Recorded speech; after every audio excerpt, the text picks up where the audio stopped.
Australia and Fiji have had shaky relations for the past decade. The latest gestures by Australia over Fiji indicate Canberra may be rethinking its strategy in the Pacific amid rising Chinese influence.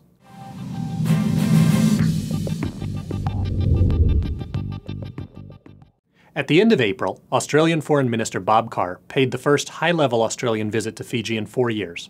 Relations between the two countries have been strained following the 2000 coup, and particularly following another coup in Fiji in 2006 and Australia's moves to sanction Fiji and suspend the country from participation in regional forums in 2009.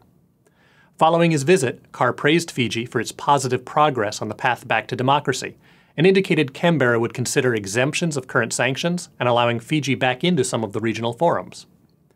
Canberra's shunning of Fiji in recent years has not only failed to significantly alter Fiji's political path, but it has also strengthened unity amongst the Melanesian states and weakened Australia's influence through the region, opening the way for China to expand its reach into Australia's neighborhood. Fiji is one of the Melanesian nations, a sub-region of Oceania normally defined by its ethnicity and geography.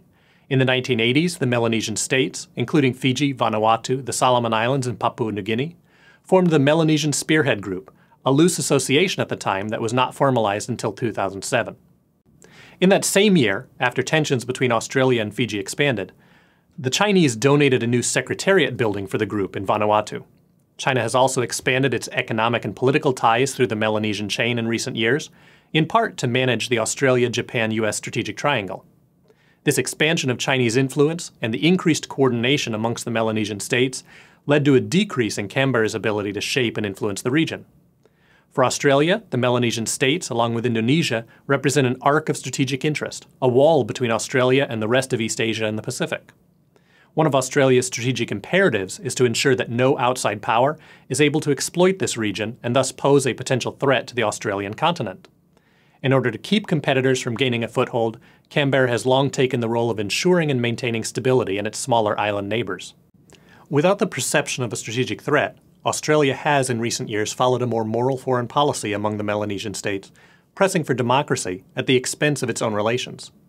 But with the perceived rising influence of China, Canberra is now rethinking this policy and beginning to re-engage. The Australian move parallels a US move in the region, seen in Washington's new ties with Myanmar, as well as expanding relations with Vietnam, Cambodia, and Laos. For Canberra, its strategy on Fiji in the past few years has proved to undermine its influence among the Pacific nations, and also weakened its credibility as a significant regional partner for the United States in the Pacific and Asia. The shift in Canberra's approach to Fiji, then, reflects the growing recognition of challenges to Australia's strategic interests in the region, including its long-term relationship with the United States.